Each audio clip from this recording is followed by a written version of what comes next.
If you have questions, concerns, and are just lost when it comes to planning for retirement, meet Steve Hoyle and Derek Caldwell of the Hoyle Financial Group. Well, it turns out that the rich may sort of be like us.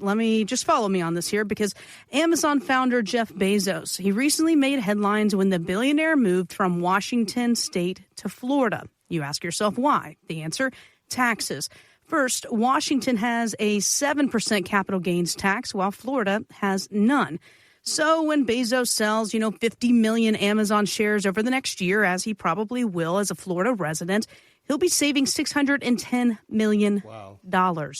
Insane, that kind of money. And, of course, wealth lawyer Matt Sorensen, he says there's more. Washington has an estate tax of 20% once you have a $2 million or larger estate. Bezos has a much larger estate than $2 million, okay? So he's going to have a 20% estate tax when he dies. Bezos is planning his death to be in Florida, where there will be zero estate tax at the state level.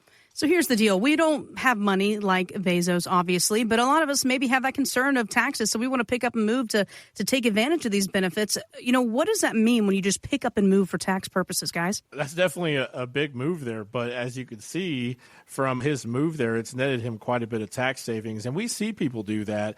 Texas, Florida, no state taxes goes a long way when you're planning your retirement. But there's still property taxes and everything else to plan for. It's really the first step is to know how much you will be paying in taxes.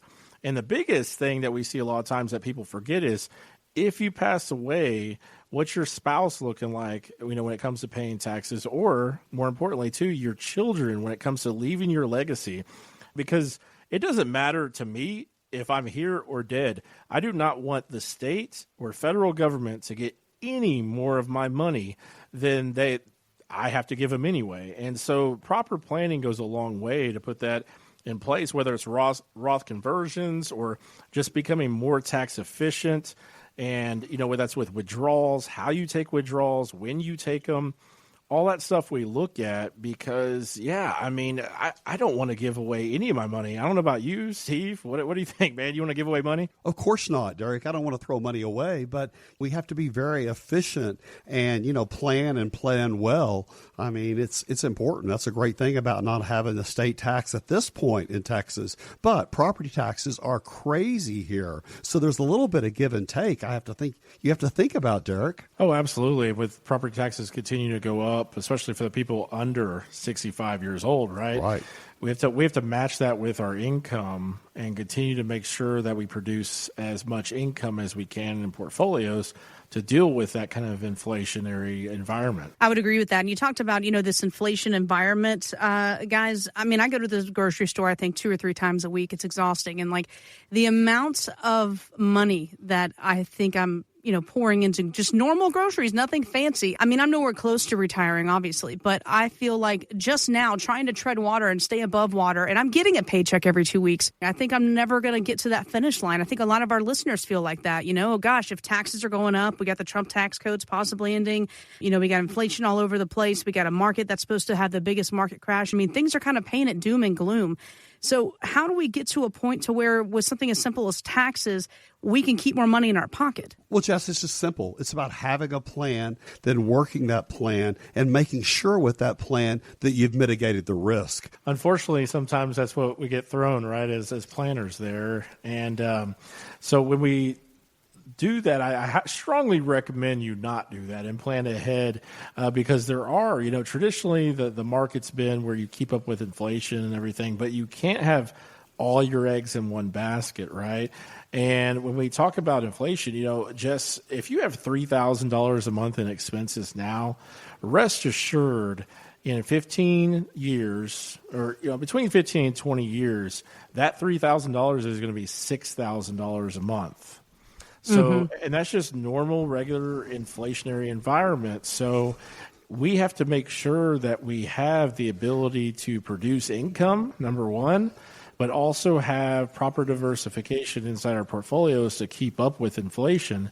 Because that's going to be something that, like you said, the grocery store, I don't know about y'all, but I mean, $100 used to get you a whole cart of groceries, right? Not anymore. Yeah, that's like 2 armfuls and that's it. Barely, So, yeah. Yeah. And when you talk about Social Security, really the Social Security increases are eaten up by the Medicare increases. So you're really not netting a lot of income from Social Security increases. So then you got to look at, okay, where else am I getting income from? Where are my dedicated income streams? And also, how do I make sure I have the income not only right now, but 20 years from now? So if you want a proper income analysis to go through those steps with you, we look at break-even points for Social Security. When's the best time to take Social Security? What's the next bucket of income, and when do you take it? Financial author and speaker Susie Orman, she is constantly warning people about retirement. Her latest is, if you think you're ready to retire, think again. She says for most Americans, their savings will only last about 3 years. And she also adds, the greatest threat to your comfort in retirement, it's not the stock market, it's not how much you've saved or even some crazy spending. It's all about not having a plan. So, Derek and Steve, I'm sure you've met with people that they've been good savers, they think they've got it all figured out, but at the end, they don't have a plan. That's exactly right, Jess. Did you plan to fail or fail to plan? I mean, we see it all the time. Then we also see do-it-yourselfers that come in that say, wait a minute, I can't even afford to get my air conditioner fixed because I have no cash, because they tied up all their money. They don't have a plan. They don't have a well thought out plan. And I think it all starts with planning. I mean, it's that added peace of mind you get when you have a written plan, not just a plan that's up here, Jess, but one that's written down. If this happens, I'm going to do this. You know, a few years ago, we had a couple that he was a month from retiring at Pantex. They had gone out and bought a huge RV. Their house was paid for. They had one kid. Everything was set up for them. And he was riding a motorcycle, and he was driving down the street and hit a car head on and died on the scene. Oh, my gosh. Jeez. And, you know, we're still working with her, but he had saved lots of money. The plan kind of took a lot of twists and turns to it, but they had a plan. And you know what? She's fine today. She's had some hard times, some adjustments. It's interesting, Jess, when you think about a couple that opposite attract, he was the one that kind of controlled the purse strings.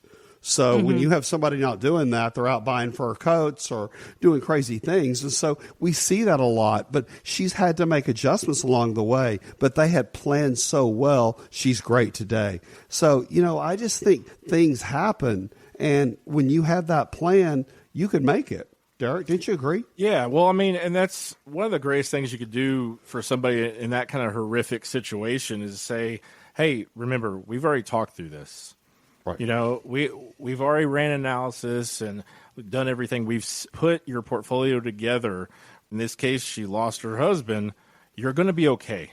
And that's something where that's super powerful, especially if you're in that situation and you're having to deal with funerals and everything like that. And what's the biggest thing? Everybody's fear is running out of money.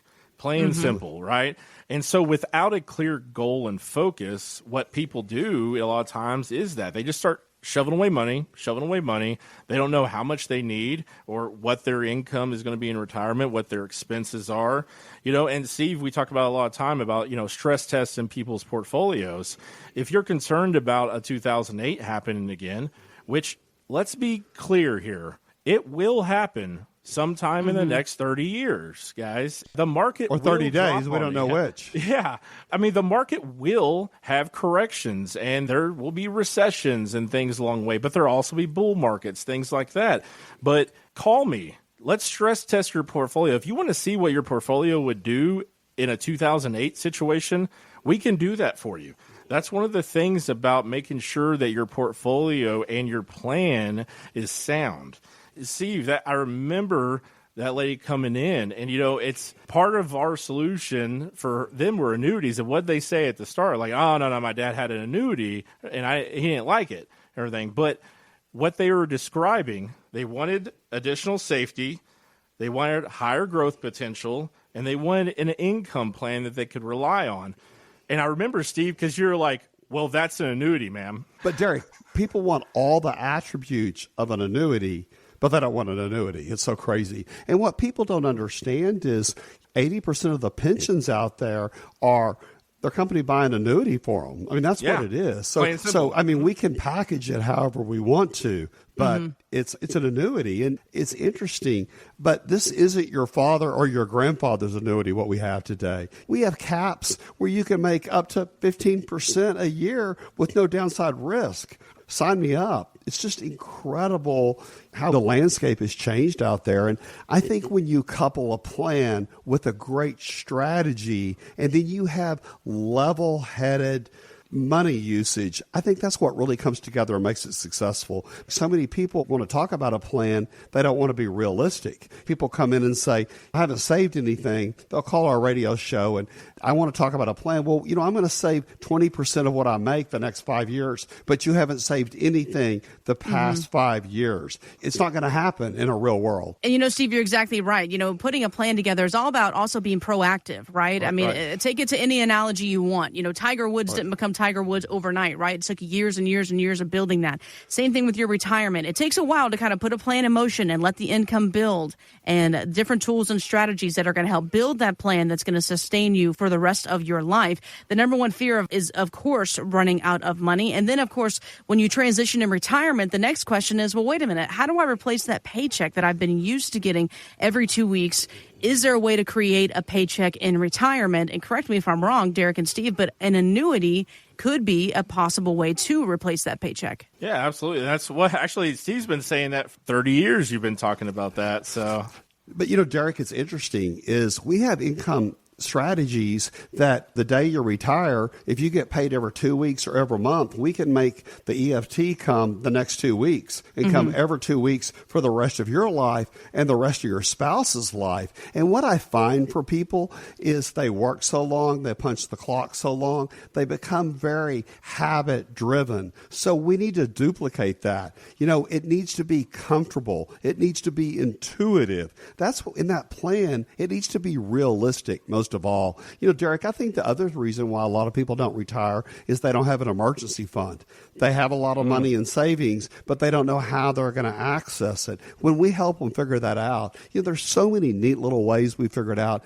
People will come to see us work in the oil field. They'll have $3.5 million, and they live just paycheck to paycheck every month. They make their charger payment, they make their big pickup payment, and they have zero cash. And when we help them create that emergency fund, and it's so easy to do, it's that added peace of mind. We talk about stress testing your portfolio, but one of the things we do a lot, Jess, is we stress test your marriage. What I find is it's true. When we figure out, let's just pay off that pickup, let's pay off that charger, and then you become your own bank kind of, where each time you get paid or you're getting income or retirement, save some of that money. So when you need a new car, you do it that way. And then when you have that money in savings, I see great marriages. People are a lot happier. And I laugh about this all the time, and I get tired of hearing it, but people come in to see us and they sit on opposite sides of the conference table. And as we start getting the big elephant out of the room called money figured out, they leave, they walk out together, they hold hands. My favorite thing that happens through that process is we so often see couples walk outside, maybe they're in different cars, and they stand out at their car and they talk a while, because they're able to get that huge thing because, money's such a problem between people. So the psychology of money is everything in retirement. So it's like Derek talks about. Susie Orman says, have a plan. Let's figure out what kind of plan. Let's use an annuity or something else to have the income plan. Let's figure out the savings. Let's figure out your emergency money. We can make it happen. You can retire, and you can retire well. That's what it's about. We've been doing it for 35 years. Let us do it for you. It's so important. Go to retiretexasstyle.com. People call in and say, what does retire Texas style mean? Well, what does it mean to you? To me, it means retire better, retire happier, retire with confidence. Everything in Texas we do bigger and better. We're going to do that for you. Absolutely. If you'd like to sit down with Steve and Derek or a member of the Hoyle Financial Group, visit retiretexasstyle.com. Investment advice offered through Hoyle Wealth Management, a Texas-registered investment advisor able to provide investment advice in states where it's registered, exempt, or excluded from registration. Content contained herein should not be construed as an offer or solicitation for investment advice or for the purchase or sale of any security, insurance, or other investment product. Investments involve the risk of loss, including possible loss of principal. Please consult with a qualified financial, tax, accounting, or legal professional before implementing any ideas or strategies discussed here. Content provided is obtained from sources believed to be reliable but cannot be guaranteed as to its accuracy or completeness. By contacting us, you may be provided with information about insurance products, including annuities offered through Steve Hoyle, Texas Insurance License 716036. Annuity guarantees rely on the financial strength and claims-paying ability of the issuing insurance company. Read your contract for restrictions, limitations, or penalties. Steve Hoyle is not licensed in all 50 states. To find out if Steve Hoyle is licensed in your state, please call 806-371-9473.